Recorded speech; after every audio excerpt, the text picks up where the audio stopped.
No te rindas, aún estás a tiempo de abrazar la vida y comenzar de nuevo, comenzar de nuevo. Y seguimos con más, hablemos claro y hagamos algo. Aquí en Cadena 102 Argentina, 101.9 FM Visión, la radio que te acompaña estés donde estés. Y tenemos el lujo de tenerlo de nuevo en nuestra casa, al doctor Francisco Tamarí Pancho, que aparte de ser doctor, es postdoctorado en física, ha sido rector de la Universidad Nacional de Córdoba, decano, actualmente es de la comisión directiva del CONICET, ha recibido premios por la defensa de la educación pública. Le damos la bienvenida. Pancho, bienvenido a nuestra casa. Muchas gracias, Ana. Para mí es una alegría estar de nuevo en tu programa, así que yo soy el agradecido. Bueno, y que la primera pregunta que queremos hacerte es, ¿cuáles son los principales desafíos que tiene hoy la universidad pública? Bueno, si lo mirás a nivel nacional, yo creo que los desafíos que tenemos por delante es conseguir que la universidad impacte de forma más potente en la calidad de vida de la gente. Y esto me refiero a salir de una lógica en la cual lo único que hacemos, o principalmente hacemos, es formar profesionales, técnicos y científicos, y pasar a una lógica en la cual la universidad, a través de la investigación, de la vinculación, empiece a atender los problemas que tiene nuestra sociedad. Porque estamos acostumbrados a que así como sucede con los servicios y con los bienes, que los compramos afuera, empezamos a pensar que nosotros somos incapaces de generar esas soluciones y que esas soluciones también se tienen que comprar afuera. La pandemia mostró que no solo Argentina, que también los países de América Latina tienen un enorme potencial en sus sistemas universitarios, científicos, que estos tienen que orientarse en forma prioritaria. Quiero decir con esto que una universidad de calidad, aparte de formar buenos científicos, de tener buenos currículum, de dar buenas clases, tiene que tener mucha pertinencia social, tiene que ser muy inclusiva y tiene que ser muy diversa. Porque si no satisfacemos estos tres requisitos, entonces vamos a estar haciendo parcialmente nuestros deberes, ¿no? Si vos te fijas hoy en el mundo, los países más prósperos, aquellos países que han conseguido dejar atrás siglos de pobreza, de marginación, inclusive vos sabés, de mucho odio y de muchas guerras, lo han hecho con el conocimiento, y han hecho del conocimiento esa herramienta que les permitió cambiar su sociedad. Nosotros tenemos que pensar que no hay un futuro hoy en el planeta para un país que no cuente con la ciencia como un bien social, que no se proponga hacer de la ciencia, de la educación, una herramienta que mejore la calidad de vida de la gente. Totalmente, ahí te detengo un ratito porque nuestra realidad nos ha puesto de evidencia lo que estás diciendo. ¿Por qué? Porque después de la pandemia, los países que tenían mayor desarrollo en la parte de investigación pueden sacar la vacuna, que ya tenían avanzado. Una de las preguntas que se le hacía a nivel en Rusia, y dice, pero ¿cómo llegaron tan rápido a la vacuna? Y porque nosotros venimos investigando y nos estábamos preparando para la gripe aviar. Entonces, nuestra calidad de profesionales también es reconocida a nivel internacional. ¿Y cómo hacemos nosotros? Fíjate que sobre todo Europa y Asia son regiones que trabajan muy colaborativamente, donde a través de la Comunidad Económica Europea o a través de otros bloques, ellos consiguen potenciar sus recursos. Y nosotros tenemos la tradición en América Latina de trabajar todos separados. Hoy tenemos dos grandes polos que son muy grandes, que son China y Estados Unidos, pero el resto de las naciones trabajan en forma mancomunada, cooperativa. Y a mí me llamó mucho la atención que ni siquiera la pandemia nos motivara a invitar a trabajar en forma conjunta a México, a Colombia, a Brasil, a Chile, a Uruguay, porque también a Costa Rica, porque también en nuestra región tenemos un potencial enorme, que si no aprendemos, si no nos damos cuenta que desde el punto de vista geoestratégico estamos inmersos en un mundo multipolar, donde vos viste también, atrás de la vacuna entran los intereses comerciales, los intereses del mercado, que son muy egoístas también, ¿no? Así como la investigación científica procura solucionar la vida de la gente, bueno, después siempre tenemos estos conflictos, y la región nuestra aparece siempre muy desamparada. Por eso yo también quería terminar la primera pregunta tuya diciendo que el gran desafío que tenemos como América Latina y el Caribe es consolidar la integración de nuestros sistemas universitarios. porque hoy la educación superior está en algún sentido internacionalizada, hoy hay mucha movilidad, pero en América Latina no tenemos esa posibilidad. Estamos, en algún sentido, mirando al conocimiento desde las 32 naciones que componen la región, cuando deberíamos mirar al mundo de una forma subregional, pensando, bueno, cómo estas 32 naciones se encuentran en un lugar más armonioso en este mundo que es tan despiadado, tan violento, tan competitivo, y cómo nos ayudamos para ese objetivo. Eso me parece que en eso la universidad tiene que ser un elemento de paz, de conocimiento y de cooperación. Qué bien lo que estás diciendo, pero uno piensa, ¿no? En un mundo globalizado, que la tecnología ha avanzado impresionantemente. El año pasado nos hemos digitalizado totalmente y ya hay universidades 100% digital, ¿no? Y actualmente los chicos en la universidad lo están haciendo digital.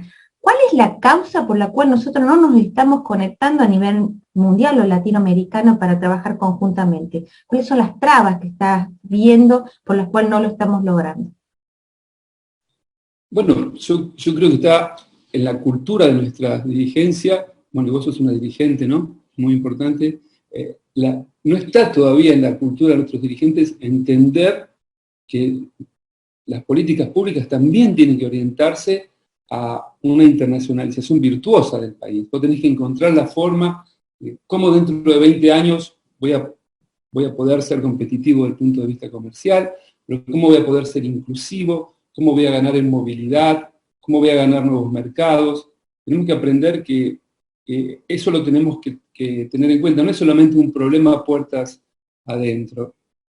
Los países que vienen de años y siglos de muchas luchas y guerras, eso lo tienen muy presente, porque saben que el odio está siempre próximo a entrar y a generar estragos en las sociedades.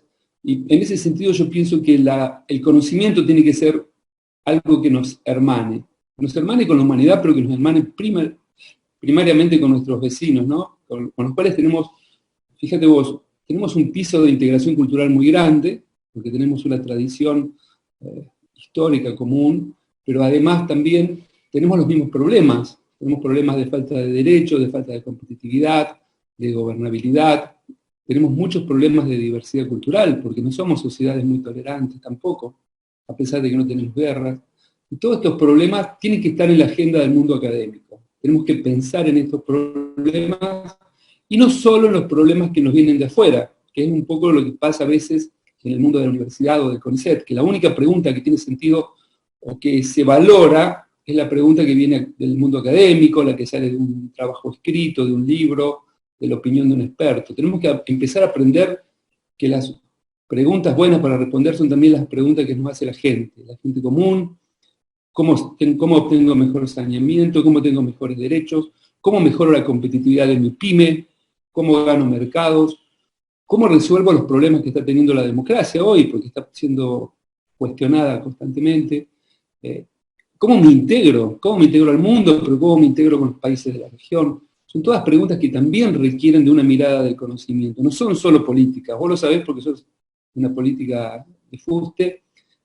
Muchas veces no te alcanza con el deseo, con la buena intención. Necesitas los caminos específicos, las soluciones, las miradas, que por otro lado, Ana, son diversas. No vas a encontrar una opinión unívoca, única. Vos tenés que contar con esa capacidad de prospectiva que tienen los países más prósperos. Es bueno eso, que tengamos diferentes opiniones o diferentes miradas, porque nosotros nos podemos congeniar y sacar lo bueno de cada uno para lograr algo nuevo.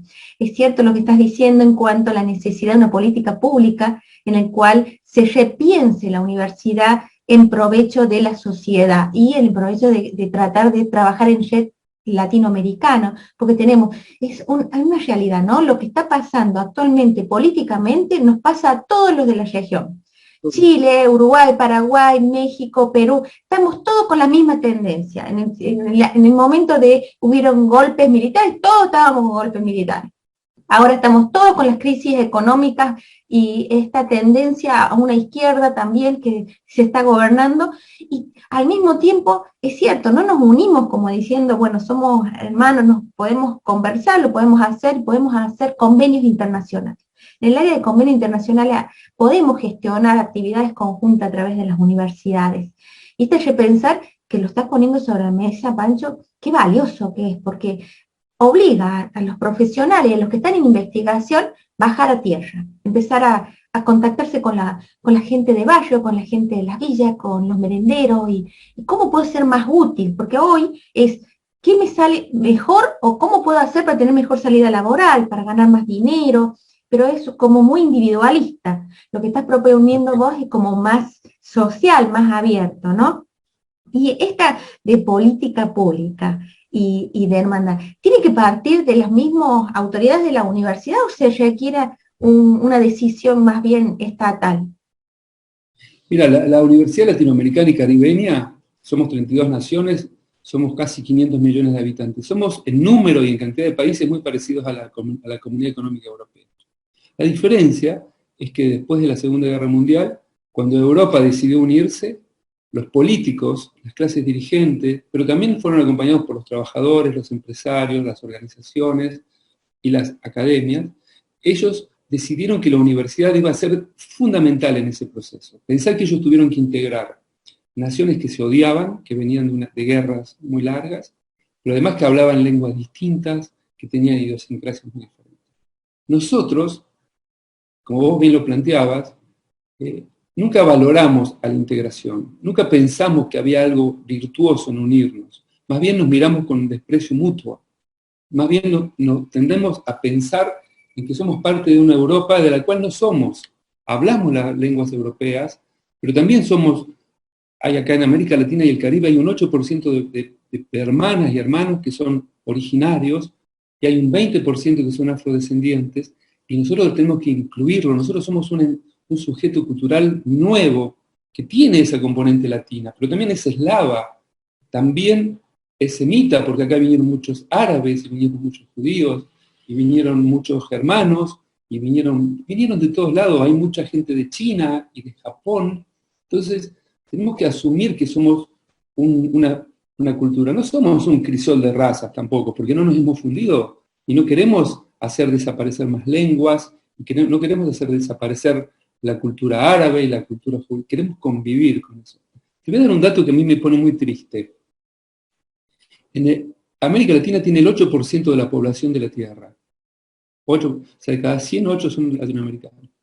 Pero de cada 100 asesinatos que se cometen en el mundo, 32 se cometen en América Latina. Fíjate qué número desproporcionado, porque nos hemos vuelto sociedades muy violentas, porque los estados no atienden a las necesidades de las comunidades, se generan paraestados delincuenciales, en los cuales el delito reina, pero además, sobre todo, tenemos muchos problemas interculturales. No nos reconocemos unos a otros, nos despreciamos mutuamente. Fíjate que ese tema tiene que ser prioritario, porque tenemos que acabar con el racismo, porque el racismo es una fuente de odio terrible que genera mucho dolor a las personas. Y también, no solamente es indigno para quien sufre el racismo, también habla de la persona que sufre ese odio, ¿no? Que tenemos que acabar.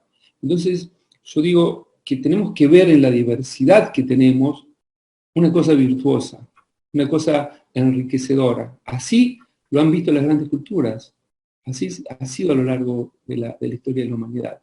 No podemos seguir viviendo encerrados con estos preconceptos que nos caracterizan en América Latina. Aquí, Pancho, te voy a detener un ratito. ¿Crees que acá los asesinatos son raciales? Acá nosotros estamos sacando, porque yo también soy presidente de mi centro vecinal, intentando las cosas que hago, y nos hemos dado cuenta la cantidad de asaltos y delitos que hay, están completas las cárceles, ¿no? No hay más cárceles. La última vez que se hicieron cárceles en Argentina fue en la época de Carlos Menem. Nunca más se hicieron cárceles. Y no se aplica lo que dice la Constitución, cárceles sanas y limpias. Lamentablemente el complejo de esperanza no tiene nada. ¿Qué quiere decir? Los chicos de 13 años que entran ahí porque los llevó el tío, porque los llevó alguien a delinquir, están junto con los chicos de 16, violados, la droga, salen peor, sin esperanza. Una política pública de seguridad para disminuir el delito. ¿Cómo lo ves? con respecto a eso. No, es No solamente fundamental. engordar a la policía, porque viste que le engordan a la Claro, policía. claro. Bueno, porque ahí la educación, Ana, es fundamental. Necesitamos la universidad acá, Todo una esto, propuesta universitaria de política pública de bueno, seguridad. hay universidades como la de Villa María que capacita a la policía, que para mí es un orgullo, ¿no? Creo que nosotros tenemos que involucrarnos profundamente en la Universidad Nacional de Córdoba, pero en general en la Argentina, en la academia hay un montón de muy buenos investigadores que investigan sobre seguridad democrática, ciudades. Pero muchas veces esa gente después no es invitada a definir las políticas públicas, ese es el problema. Pero fíjate que es cierto lo que vos decís, en Argentina, en Uruguay, en Paraguay y en Chile, perdón, los indicadores de violencia son bastante razonables en términos internacionales. Pero si yo te invito a ver las estadísticas de algunas ciudades como Río de Janeiro en Brasil, las ciudades mexicanas, Guatemala, Salvador y Honduras, Colombia mismo, ¿no? Nuestros indicadores de violencia son muy grandes y tienen que ver con, es multidimensional, porque a veces es porque el Estado no cubre y aparecen mecanismos de autoorganización que son muy perversos, otras veces son muertes que se dan dentro del ámbito del delito, otras veces son los estados que cometen violencia institucional, otras veces son masacres, ¿no? Vos vas por Centroamérica, a veces se cometen masacres en el cual los estados o un grupo masacra a una comunidad simplemente porque es distinta. O sea, somos sociedades muy complicadas que me parece no hemos entendido todavía la virtud de la integración y no hemos entendido la virtud del conocimiento. Entonces, eso nos deja en situación muy desventajosa en un mundo donde vos bien lo dijiste al principio, la tecnología es el bien más transformador que tiene la sociedad. Si yo te muestro a vos cuáles eran las empresas más importantes del mundo en el año 2000 y te muestro cuáles son ahora, te vas a dar cuenta cómo ha cambiado el perfil de la generación de riqueza en el mundo. Hoy son las grandes tecnológicas, con un modelo muy injusto, porque ellos se apropian de una porción muy grande de la riqueza y, bueno, en detrimento de los que producen bienes, ¿no? Antiguamente era, por ejemplo, las industrias alimenticias, las industrias químicas, las industrias farmacéuticas, los que producían energía. Hoy son esas grandes tecnológicas que nos proveen, a lo mejor esta conversación, ¿no? Son las que te proveen el chat, las que te proveen el mail, las que te dejan guardar las fotos. Y el mundo ha cambiado su perfil y nosotros tenemos que incluir eso en nuestra agenda académica. Lo hacemos, lo vamos haciendo poco a poco, nos cuesta, y tenemos que decir cómo vamos a ayudar a nuestra sociedad para que esta cuarta revolución tecnológica que está viviendo el mundo no nos pase por arriba y no nos deje nada. Fíjate, Ana, que Argentina era un país que en los años 70 dominaba la tecnología de la comunicación. Te pongo un ejemplo. Hoy nosotros no tenemos ninguna soberanía en telefonía. Nada, absolutamente nada. No tenemos empresas que se ocupen de telefonía. Pero hay algunas áreas en las cuales sí tenemos soberanía. Te pongo un ejemplo. Argentina en su momento resolvió que iba a dominar el ciclo nuclear, en un momento en que la energía nuclear era estratégica, la Guerra Fría. Puede haber parecido muy tonta esa idea en ese momento, decir, ¿cómo un país como Argentina, periférico, se va a preocupar en controlar el ciclo nuclear? Pero Argentina no lo controló para hacer bombas atómicas. Hoy Argentina es uno de los países más competitivos en la producción de reactores atómicos para investigación científica. Fíjate qué interesante, un uso pacífico de la energía nuclear. Y eso fue una decisión de Estado que fue acompañada por la sociedad. Entonces yo digo que nosotros tenemos que discutir políticas de Estado, políticas públicas, que nos permitan decidir para qué vamos a usar el conocimiento. El conocimiento no puede terminar solamente en un paper. Eso está bien. No puede terminar en una tesis de doctorado o no puede terminar con que un chico sea profesional. El conocimiento tiene que terminar impactando la calidad de vida de los vecinos, como vos decías. Qué valioso lo que estás diciendo, Pancho, qué valioso lo que estás diciendo, porque uno se lo imagina a los investigadores encerrados en la oficina y con preguntas que uno dice, ¿cuándo lo van a aplicar? Y esto de bajar la información y los conocimientos al territorio, que le decimos nosotros a la gente, nos da una chance de una nueva calidad de vida para todos, ¿no? Y ahí vamos al siguiente problema que tenemos en Argentina. Nuestra educación es gratuita, hay un montón de gente que viene de otros países para estudiar, no es gratuita porque todo lo pagamos con nuestros impuestos, es decir, es gratuito para el que lo está tramitando, pero tiene que tener un deber de devolución, me parece, para con la sociedad, ya que has estudiado gracias a todos, ¿no? esa mirada de que la gran cantidad de profesionales, investigadores que se nos van, ¿cómo hacer para que se queden? Para que haya una conciencia de devolución social con los conocimientos que has obtenido, ya que tu título ha sido gracias a todo, y que en otros países es carísimo estudiar en las universidades y muchos que ni siquiera acceden, porque aparte de caro, tenés que tener un nivel de conocimiento que rendir el examen y ellos te dicen, hasta esta profesión podés, esto no. Acá tenemos la apertura de que el que tenga vocación, independientemente de su nivel, tenga una chance. ¿Cómo logramos eso, Pancho?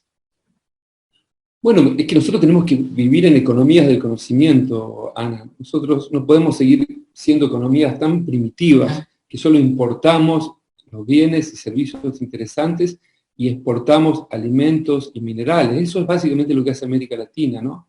Nuestra competitividad sigue dependiendo del valor de las commodities. Entonces, si uno tiene unas comunidades, sociedades muy primarias en términos económicos, es muy difícil ubicar laboralmente a toda esa masa de jóvenes que se forma año a año. América Latina y el Caribe exportan, por así decirlo, es una mala palabra, pero decir, permiten que aproximadamente 45.000 jóvenes emigren todos los años, profesionales. Y cuanto peor está la situación del país, más jóvenes emigran, lo cual es totalmente absurdo. Estamos trabajando con los rectores de Haití para darles una mano. Ellos nos cuentan que el 80% de los jóvenes que se reciben en Haití terminan emigrando. Fíjate qué tragedia, porque por sobre la situación económica que tenés, invertís en una solución que al final no la podés atender. No es culpa de los jóvenes, porque también es cierto que no encuentran en nuestros países necesariamente el lugar para trabajar. Economías muy primarias, que se basan básicamente en la exportación de cosas simples y en la importación de cosas complicadas.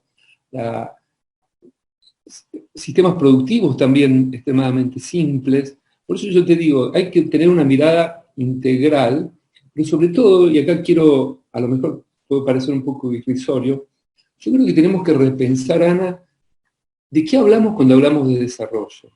Porque me parece que nuestra mirada a pensar en desarrollo es tener más riqueza, aumentar el Producto Bruto Interno o aumentar las exportaciones. Yo quiero discutir qué producimos o cuál es el excedente exportable se haga en el marco de una idea de qué es un país desarrollado. ¿Qué queremos mejorar? Yo vuelvo a lo que te decía al principio. Yo veo que nuestras sociedades son muy insustentables. Córdoba es un ejemplo de insustentabilidad, si querés después podemos ver por qué. ¿Por qué? Y te tengo que preguntar por qué. Tenemos democracias muy débiles, donde los poderes nacionales son muy fuertes, pero el poder local es muy débil, ¿no? Tiene poco poder de transformación. Tenemos pocos derechos, porque todavía tenemos mucha gente en la miseria, en la pobreza, en la enfermedad. Somos muy poco competitivos, lo que nosotros hacemos es muy poco valorado. Estamos muy desunidos como países, pero aparte tenemos poco aprecio por la diversidad, ¿no? Estos problemas para mí nos tienen que hacer pensar un nuevo desarrollo, un desarrollo que sea armonioso, que lleve, no te digo a la paz universal, porque sería absurdo, pero sí a sociedades más armónicas, más respetuosas de sí mismas, más integradas, y que miren al mundo también para hacer un aporte, ¿no? Porque yo digo, América Latina, en la miseria en que vivimos, con los problemas que tenemos, seguimos siendo sociedades que somos bastante felices. Así está bien analizado eso por UNESCO, ¿no? También tenemos para contarle al mundo que se puede vivir sin guerrear, sin invadir, sin matarse con drones, como pasa en otras regiones, ¿no? Y nosotros a su vez tenemos que aprender a no matarnos entre nosotros, a tratarnos bien, como vos decías, a tener sistemas penitenciarios que dignifiquen y que cumplan la Constitución, a que nuestras escuelas le den una alternativa a los jóvenes y no que sea un trámite formal. Tenemos que pensar mucho de qué hablamos cuando hablamos de un desarrollo para el futuro. Y hay un tema más, que es el tema de la meritocracia. Hay muchísima gente que se capacita, se recapacita, doctorado, y le gana el dedo de Dios, que le digo yo. La cuña. Lamentablemente, Latinoamérica es la región en el cual está más desarrollado, que no miran a la persona por sus antecedentes, sino por otros conceptos totalmente distintos a lo que requiere el cargo, ¿no? La Constitución nuestra nacional, el artículo 16, dice que todos los cargos tienen que ser por idoneidad. Lamentablemente nosotros sabemos que no pasa eso, y está tan arraigado que vos llevas currículum de alto nivel y empiezan a poner elementos que no tienen nada que ver, lamentablemente, por el área académica, sino por los contactos que se tienen. Cambiar la cultura es cambiar desde arriba para abajo, es decir, ¿cómo le decía a los jóvenes? Y yo lo pensaba como profesional, magíster, un montón de títulos que de golpe te gana alguien que los recomendó a alguien. Y estamos hablando de cargos públicos, cargos académicos, entonces estamos como contaminados para decirle al joven, quédate, tenés una chance aquí, si tenés doctorado, postdoctorado, tenés una chance aquí para quedarte como investigador, tenés una forma, o le vamos a tener que repensar también de arriba para abajo para que quede para nuestra sociedad y no nos pase como a Haití que dijiste, que se va el 80% de los jóvenes.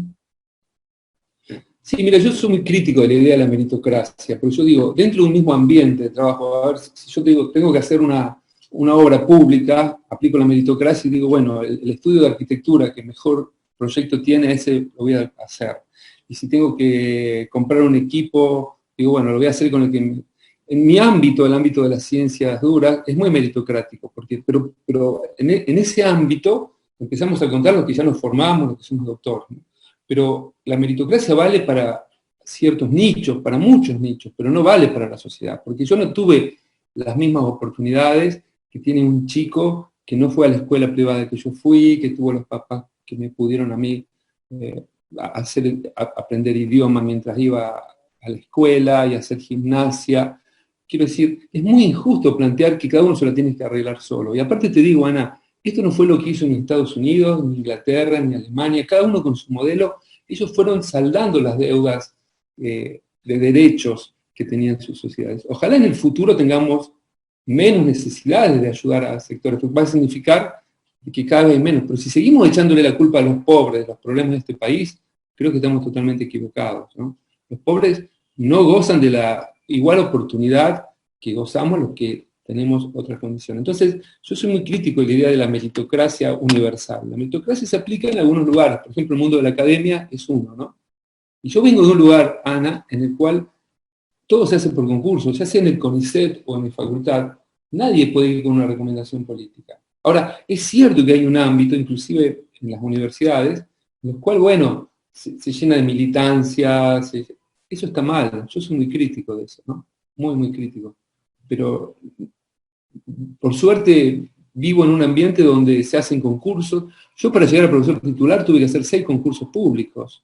Y entré al CONICET en un concurso y cuando tengo que ascender, nosotros somos los únicos trabajadores públicos que no tenemos estabilidad, porque tenemos que cumplir, en el CONICET cada 2 años somos evaluados, en la universidad cada 5 años.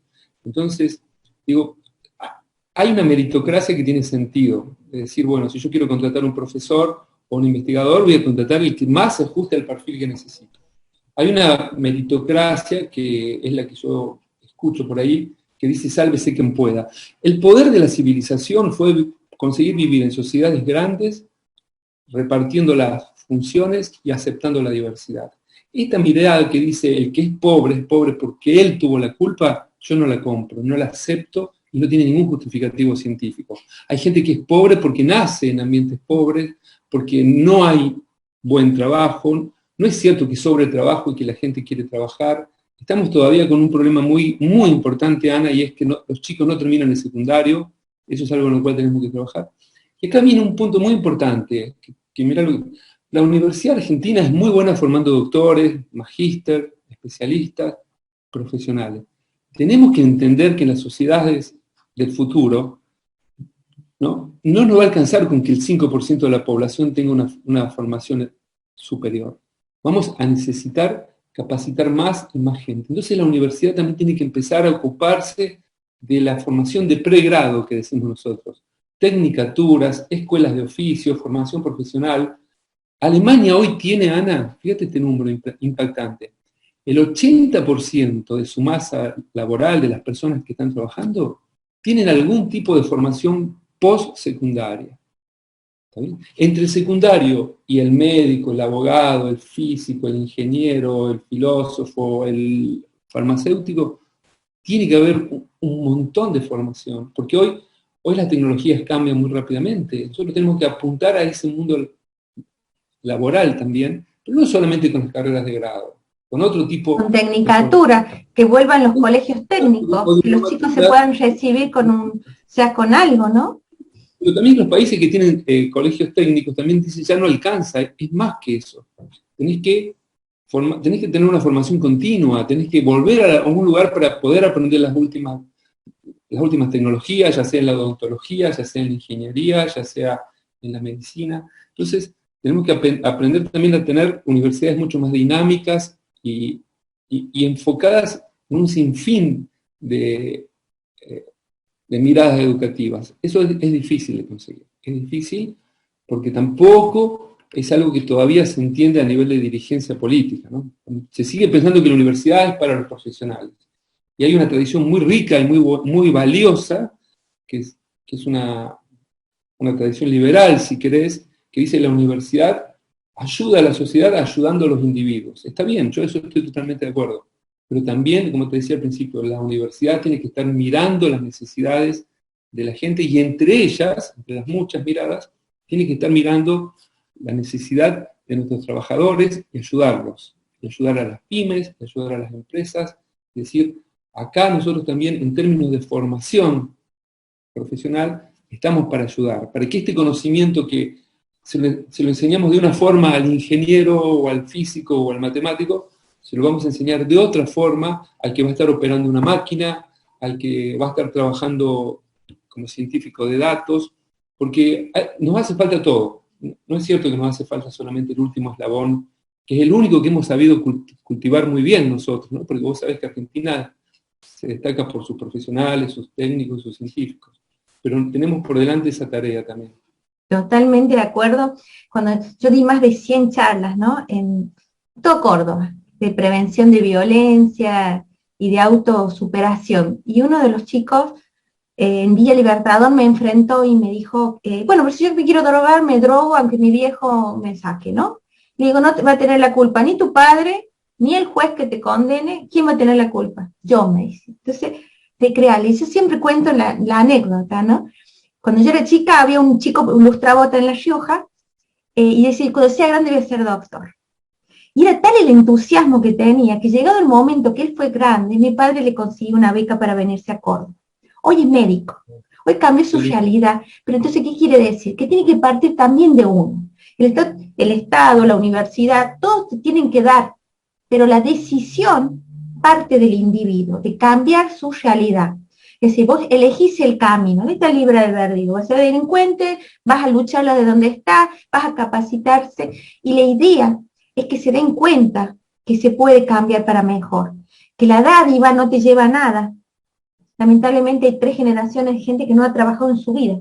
Entonces, lamentablemente, sí, hay que replantear, me parece, el tema de las ayudas sociales para que haya una devolución a la sociedad con una contraprestación. Es decir, está bien que se le ayude económicamente, pero que hagan una contraprestación a la sociedad que se le está ayudando, como una forma, una mirada de ir mejorando la sociedad y no que los reciban simplemente nada. Ayer estuve hablando con una mujer que había estado con un comedor y que había sido como puntera, y decía, nosotros antes le decíamos, tenés que ir a estudiar los chicos, tienen que ir a estudiar y él era el sello, tenés que trabajar en tal cosa y construimos. Hoy lamentablemente no se le pide nada a cambio a la gente que recibe planos, solo planes, solo un voto. Entonces estamos haciendo una sociedad también vaga y que no vamos a salir adelante si no se toma conciencia de que algo tenés que devolver por lo que ganan. Y me gustaría saber qué opinas de esto, Pancho. Mira, yo creo que lo que nos pasa a las sociedades periféricas en el mundo en general es que nuestras matrices productivas han quedado totalmente obsoletas, han sido pasadas por arriba, y entonces no tenemos capacidad de atender laboralmente, dar trabajo para 44 millones de personas. Y a Brasil le pasa con 211 millones. Entonces, por eso yo te decía antes, hay que pensar bien qué es el desarrollo, ¿no? Porque es fácil construir un país para atender a 12 millones de personas.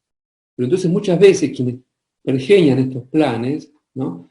Entonces dicen, bueno, entonces yo no necesito industria textil, no necesito metalmecánica, pero si nosotros no reindustrializamos nuestro país, no complejizamos nuestra economía, no vamos a encontrar nunca trabajo para estos sectores. Entonces, a mí me parece que está bien lo que vos decís, hay que tratar de que la gente tenga una actitud de encontrar ese trabajo, pero también el Estado tiene que hacer de la escuela ese lugar a donde se aprendan estas cosas, ¿no? Entonces, a eso me refería yo a decir, no solamente ocuparme del que va a ser ingeniero, también ocuparme del que va a ir a trabajar en una planta, o va a trabajar en el campo, o va a trabajar en una oficina, y también a él ofrecerle un futuro de posibilidad. Porque a veces, en el mundo 5% de las personas van a la universidad. Es muy poquito, pero si vos te fijás hoy en las sociedades desarrolladas, el Estado se ocupa de la formación profesional y también las empresas se ocupan de la formación profesional, Ana, ¿no? Que es algo que acá nosotros no tenemos esa cultura. El problema de la formación es tuyo. Entonces hay que tratar de que se entienda de que nosotros tenemos que cambiar el perfil productivo de nuestro país, ¿no? Eso es muy difícil porque vos sabés que el mundo es muy competitivo, lo que nosotros hacemos está a la misma vez, está siendo hecho por un montón de personas, y parecería que la única solución que nos dan es abran las fronteras comerciales y que sobreviva el mejor, ¿no? Eso yo creo que eso siempre en Argentina ha mostrado en 200 años de historia que eso trae más pobreza, trae más desempleo, el desempleo trae más marginación, los chicos abandonan la escuela, eso trae más violencia, trae más delito. Entonces no podemos mirar el último eslabón causal de todo esto, decir, este problema anda mal porque tiene pobres que delinquen. Eso es totalmente falso. Este país tiene pobres que sufren, que les gustaría tener un trabajo mejor, que les gustaría que alguien los capacite, no para ser médicos, sino para poder acceder a trabajos de mejor calidad. Pero bueno, pero si lo mismo le pasa a la pyme, si lo mismo le pasa a la empresa mediana o grande, que no encuentra un marco para poder desarrollar su tarea, y si lo único que promovemos es la timba financiera, como se promueve mucho, ¿no? La única forma de ganar plata es tener plata, que es básicamente eso. Bueno, entonces la única meritocracia parece que interesar es la meritocracia del dinero, y a mí eso no me interesa, ¿no? Yo pienso que eso no.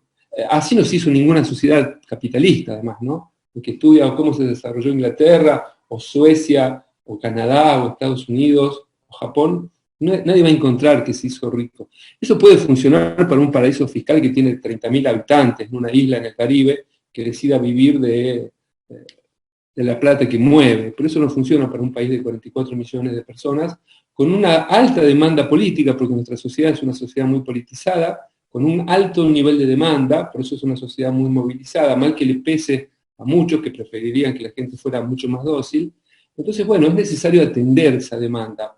Y ahí yo vuelvo a lo que te decía antes, la democracia es el mejor sistema que tenemos para resolver estos problemas, porque bueno, nos podemos equivocar, nos podemos arrepentir y vamos viendo, pero lo que sí tiene que pasar es que en esa solución, Ana, el conocimiento sea parte de la ecuación. El conocimiento no está para darle órdenes a nadie ni para mandar, está para ponerse a disposición de quienes hacen políticas públicas, de quienes invierten, de quienes toman decisiones que impactan en la calidad de vida de la gente. Excelente, excelente, muchísimas gracias, doctor Francisco Tamarit, Pancho, por haber estado acá. Yo me quedo con esto, repensar el desarrollo, todo un desafío. Muchísimas gracias por haber estado aquí. Un cariño enorme, y muchas gracias por esta invitación que me honra, Ana. Nos vemos. Hacemos una nueva pausa, no se vayan, que ya seguimos con más. Hablemos claro y hagamos algo.